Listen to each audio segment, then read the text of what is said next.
That's what I said. Slick back. No, nigga, I'm a pimp named Slick Back. Pimp named Slick Back. Pimp named Slick back. Nigga, are you deaf? I'm a pimp named Slick. Assalamualaikum warahmatullahi wabarakatuh.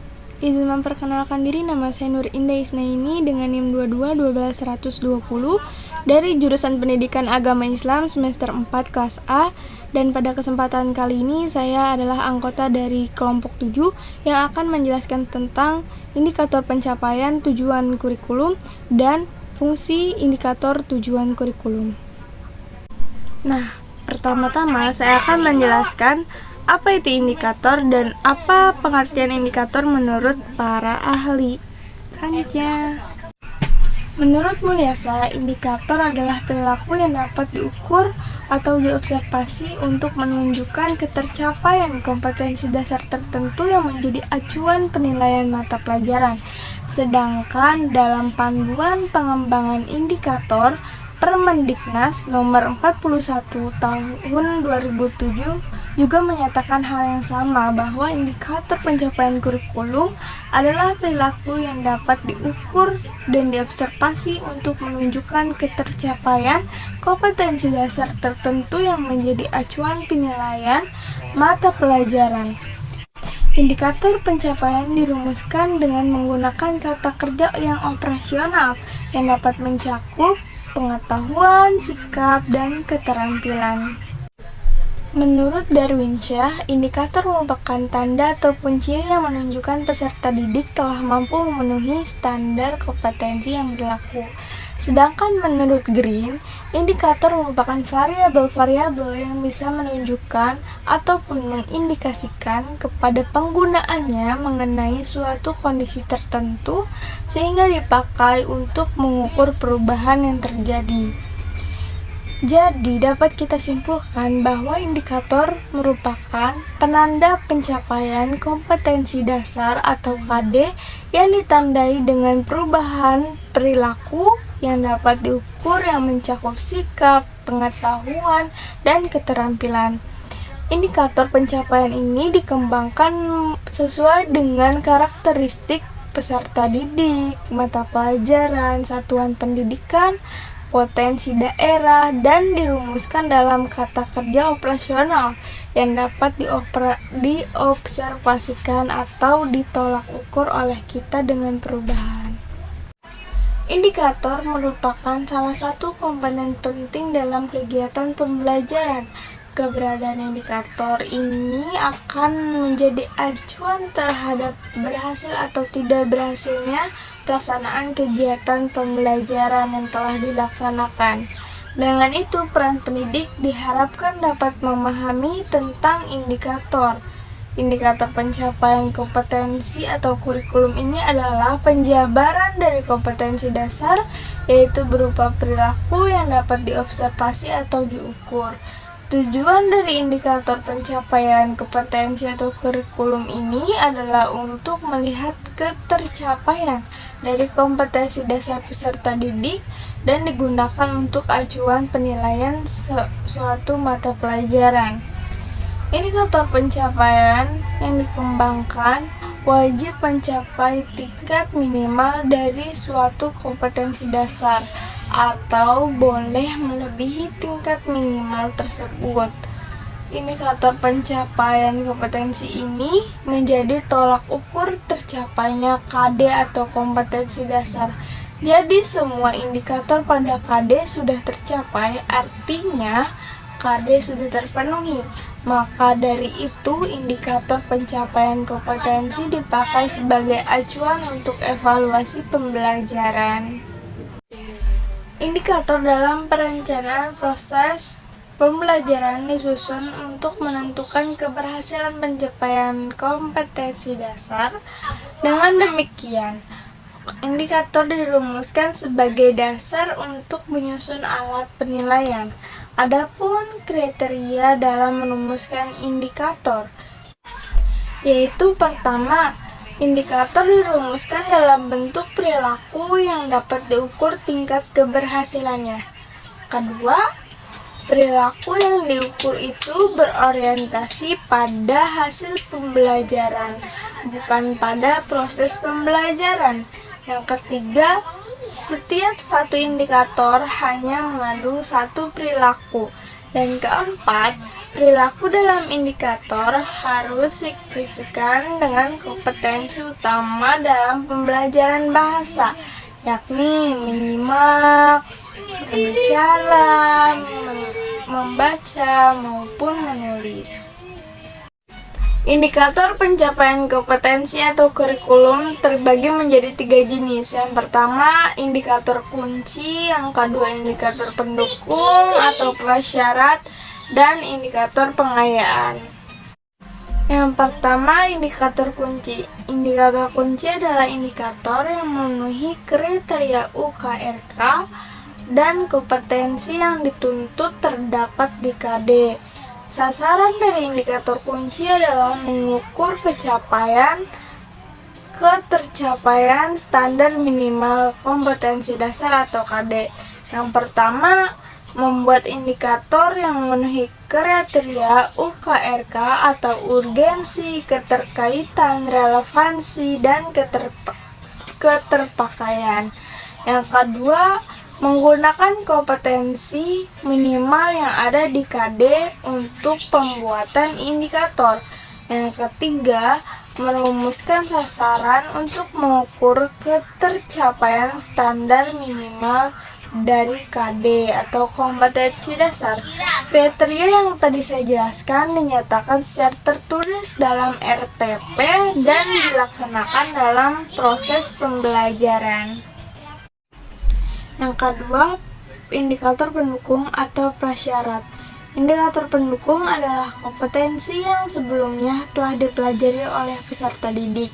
Indikator pendukung ini berkaitan dengan indikator kunci yang sebelumnya telah saya jelaskan.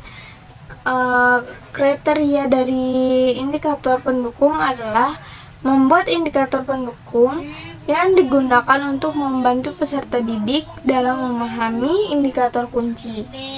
Yang kedua, kompetensi yang dipakai pada bagian ini dikaitkan dengan indikator kunci yang telah dipelajari. Yang ketiga, indikator pengayaan. Indikator pengayaan adalah indikator yang disediakan untuk memperluas pengetahuan peserta didik di atas tuntutan kompetensi dasar. Yang pertama, indikator dibuat melebihi tuntutan kompetensi dari standar minimal. Yang kedua, indikator pengayaan sifatnya tidak wajib, jadi boleh tidak ada.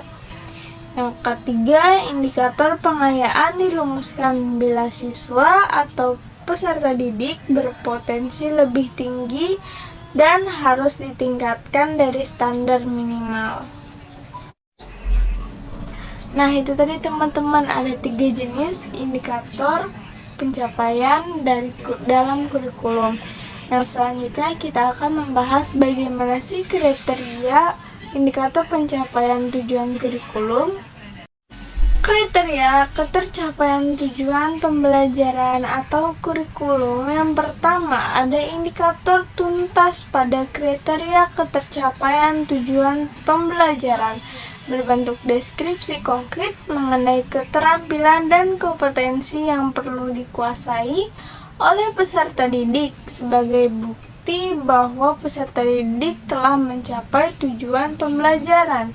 Yang kedua, ada dalam menyusun kriteria ketercapaian tujuan pembelajaran, pendidik bisa menggunakan 3 pendekatan.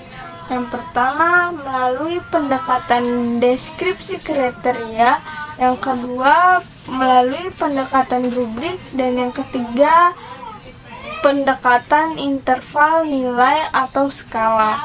Yang ketiga, kriteria ketercapaian tujuan pembelajaran adalah alat bantu untuk memudahkan guru dalam mengukur ketercapaian tujuan pembelajaran yang bersifat tidak wajib.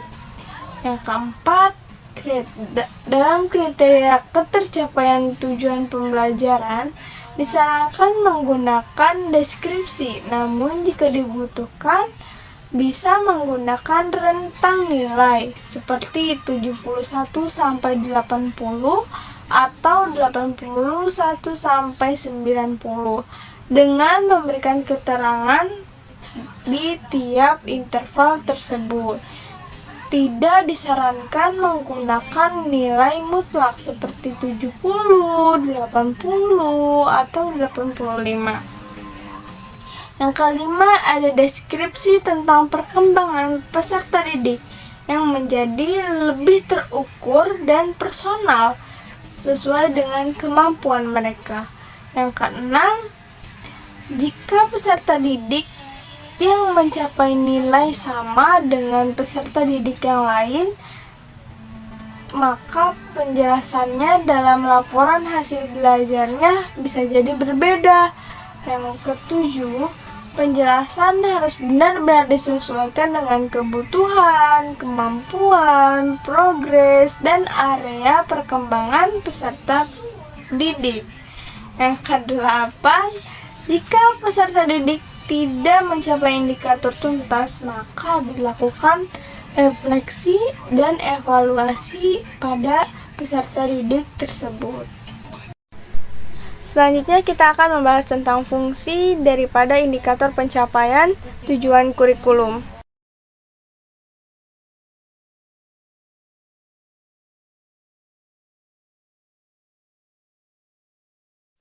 Selanjutnya yang kedua, sebagai pedoman dalam mendesain kegiatan pembelajaran.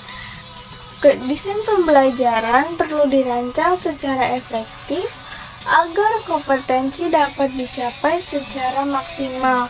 Pengembangan desain pembelajaran hendaknya sesuai dengan indikator yang dikembangkan, karena indikator dapat memberikan gambaran kegiatan pembelajaran yang efektif untuk mencapai kompetensi.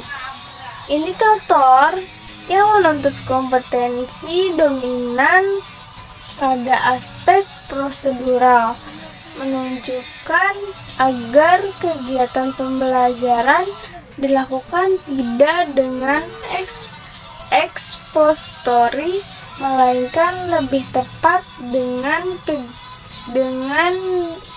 strategi discovery inquiry. Yang ketiga, sebagai pedoman dalam mengembangkan bahan ajar. Bahan ajar perlu dikembangkan oleh tenaga pendidik atau guru guna menunjang pencapaian kompetensi peserta didik. Pemilihan bahan ajar yang efektif harus sesuai dengan tuntutan indikator, sehingga dapat meningkatkan pencapaian kompetensi secara maksimal. Yang keempat, sebagai pedoman dalam merancang dan melaksanakan penilaian hasil belajar. Indikator menjadi pedoman dalam merancang, melaksanakan, serta mengevaluasi hasil belajar.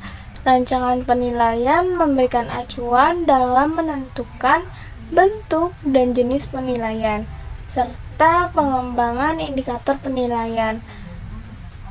Pengembangan indikator penilaian harus mengacu pada indikator pencapaian yang dikembangkan sesuai dengan tuntutan SK dan tuntutan KD atau kompetensi dasar.